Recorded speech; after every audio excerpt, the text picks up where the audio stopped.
So the process to close all tabs on Chrome for iPhone is quite easy and simple. So on iPhone, just go and open up your Chrome browser. And once that is open, you can see I only have one tab, so I will create a couple of more tabs. So you can see now I have four tabs.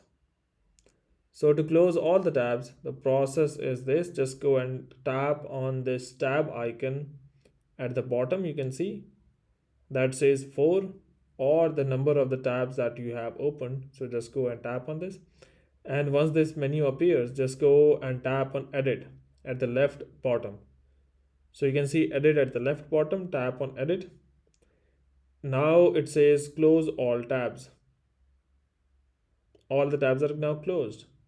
So that is this simple.